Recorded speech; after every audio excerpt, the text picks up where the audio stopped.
Yields back. Representative Sewell is recognized for 5 minutes. Thank you, Mr. Chairman. I want to thank our witnesses for being here today.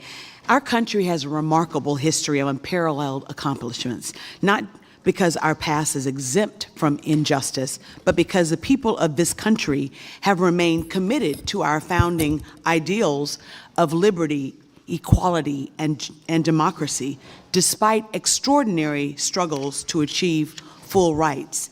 No one understands that better than the people of my district, Alabama's 7th Congressional District, which includes the historic cities of Birmingham, Tuscaloosa, my hometown of Selma, Alabama. The valiant efforts of foremothers and forefathers of my district gave rise to the civil rights movement, the voting rights movement. Their protest and direct political action brought this country much closer to living up to its creed of liberty, life, and the pursuit of happiness. Their sacrifices led to the enactment of both the Civil Rights Act of 1964 and the Voting Rights Act of 1965. We're incredibly proud of that, but we also know that this country, according to its own preamble in the Constitution, is in pursuit of a more perfect union.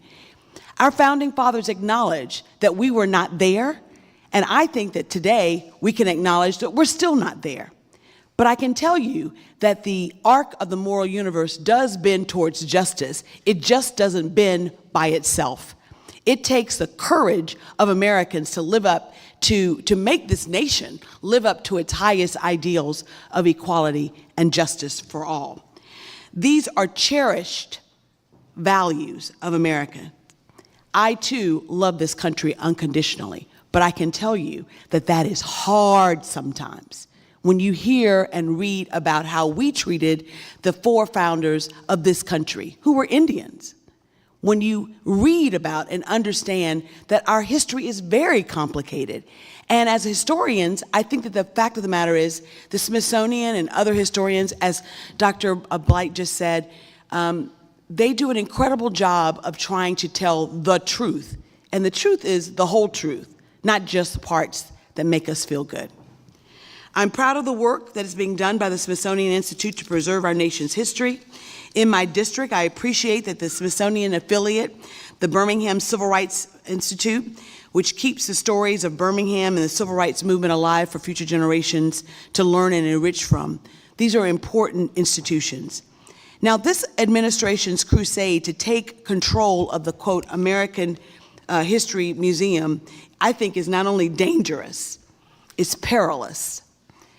On March 27th, 2025, the President issued his executive order entitled Restoring Truth and Sanity to the American History.